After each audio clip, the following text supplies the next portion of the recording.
Hey there, Saki here from Saki Tech. In today's video, we will do a full comparison between the iPad Air 2 versus the iPad Pro. Now, just to give you a perspective, the iPad Air 2 was released in October 2014 and the iPad Pro in November 2015. So the iPad Pro is clearly the latest and greatest tablet from Apple. However, iPad Air 2 is still a powerful tablet and a leader in the 10-inch tablet market, and I'm sure people are wondering what's the difference between the two. What we are going to do in this video is do a deep dive into the specifications, software features, and unique features of both these tablets and see if we can answer questions like, shall I get the iPad Air 2 or the iPad Pro, or perhaps which one is specifically right for me, or simply which one is better. So let's dive in and find this out. I will first go over categories in which I think they are very similar and then slowly move on to everything that is different, followed by a conclusion. The first thing I want to take a look at is the design and the build. And this is easy. Both the iPad Air 2 and iPad Pro are crafted from metal, encased in a beautifully formed aluminum unibody. It's the same story. You get the brushed aluminum body on the rear, beveled edges, a slab of glass on the front, and the famous home button with the Touch ID sensor. Just look at them. You cannot deny that they're gorgeous, even if you hate Apple with a passion and lust after Android. Also, when you hold them in your hands, they will feel like $1 million. That beautiful, sleek, and polished metal feels fantastic when you hold it, but I do warn you, it is also prone to glide out of your hands onto the floor if you're not careful. You will probably need to buy a case or some sort of protective skin to make sure your investment doesn't shatter to 1,000 pieces. Okay, so that was easy, and that's that. Let's move on to the software. The software experience is almost the same. Both tablets run the latest version of iOS and largely offer the same exact experience. Now, iPads are all about fast and smooth operation, ease of use, and a venue for quality apps to get things done or to enjoy some great looking games. Whether you get the iPad Pro or the iPad Air 2, you get access to all the same apps from the App Store.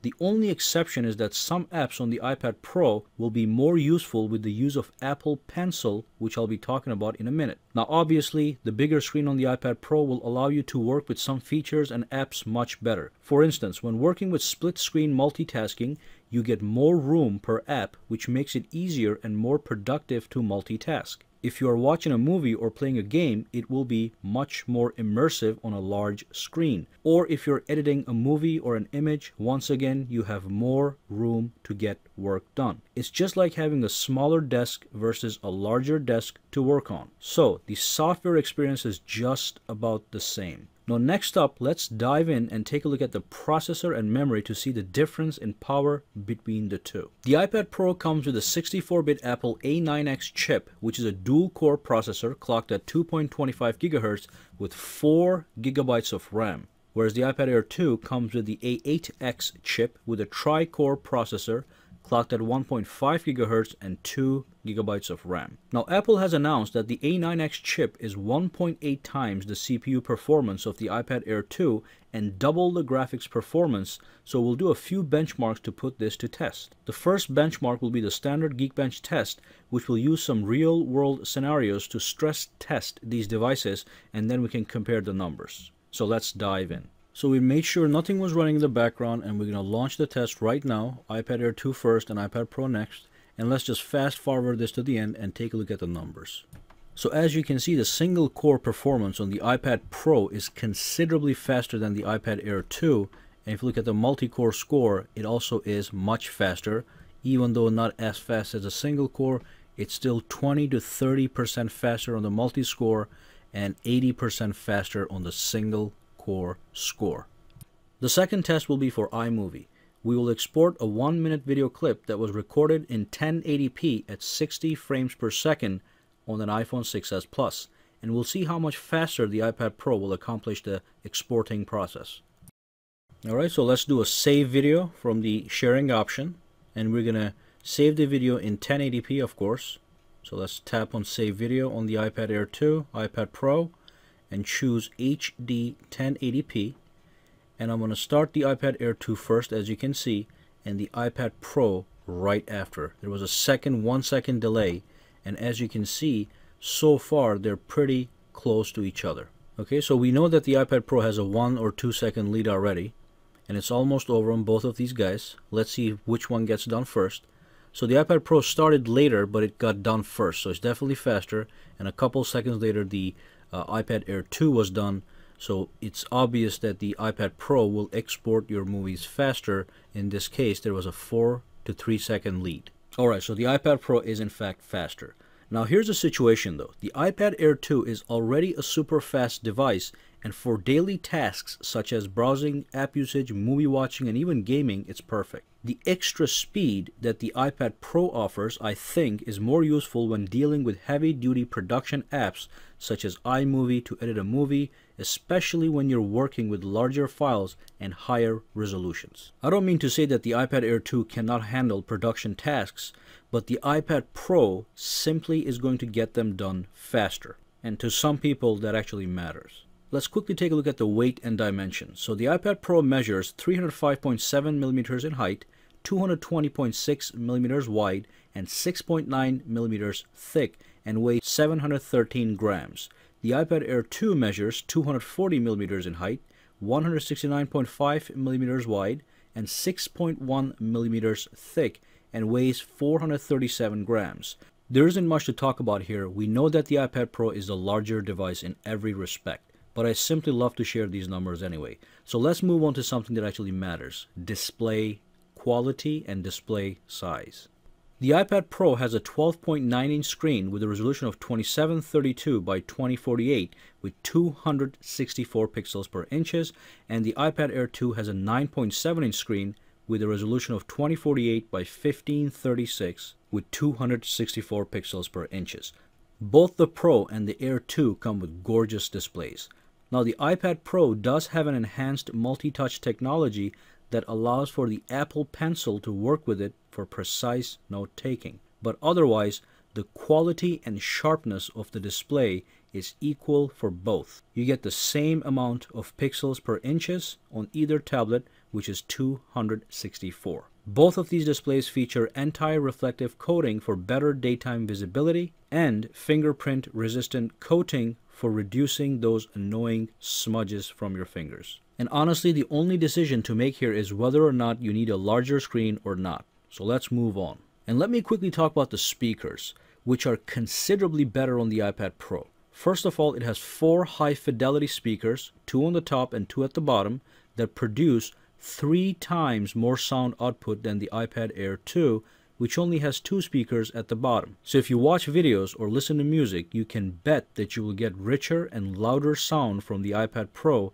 and trust me, I did a test on this. The iPad Pro sounds much richer and louder, especially for watching movies. So just keep that in mind, and let's move on to the Apple Pencil. The Apple Pencil, when used to write, draw, or sketch, is extremely accurate. It really does offer pixel-perfect precision like Apple claims, and it does it with no lag. So the moment the tip of your pencil touches the screen is the moment it starts to write. Unfortunately, I wasn't able to get my hands on an actual Apple Pencil for this production, but I have done some extensive research and do have some hands-on time to tell you that the Apple Pencil is a fantastic accessory for those of you who are interested in the iPad Pro as a device to take notes, draw, sketch, and create. Not only do you get a close to natural sense of writing and drawing, but you can digitally enhance your work to make it even better. And remember, the iPad Pro has a built-in palm rejection technology, which means you can use the Apple Pencil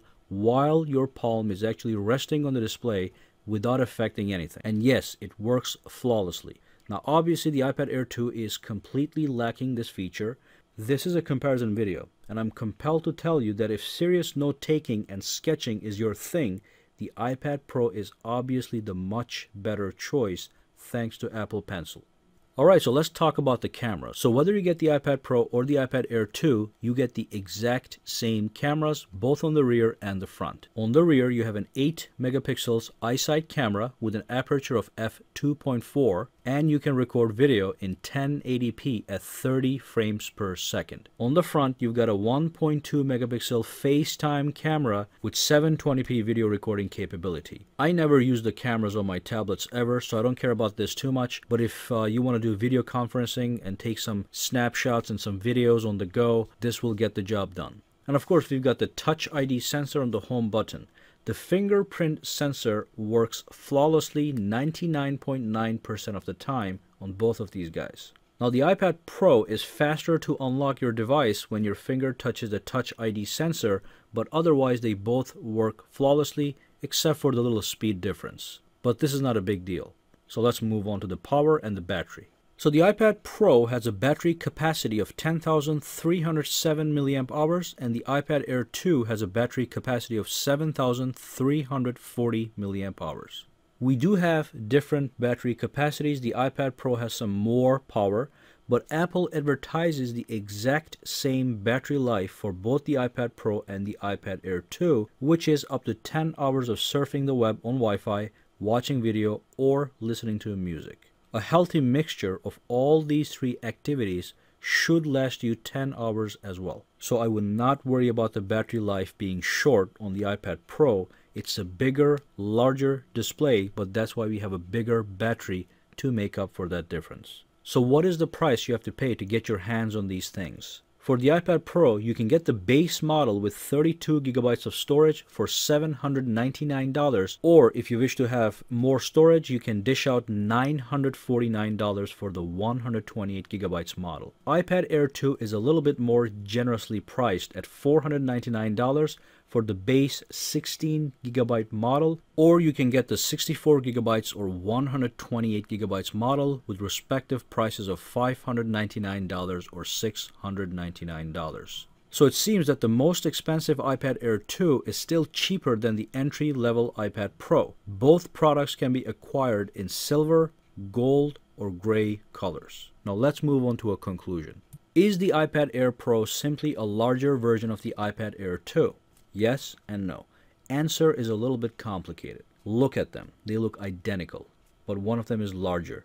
They run the same software, but the Pro is nearly twice as powerful as the iPad Air 2. Now the iPad Air 2 is a lightning fast device already, which will suit the average consumer perfectly for just about everything, such as gaming, watching videos, app usage, browsing the web, and reading books. The iPad Pro does all that, but it is also designed more with the creative professional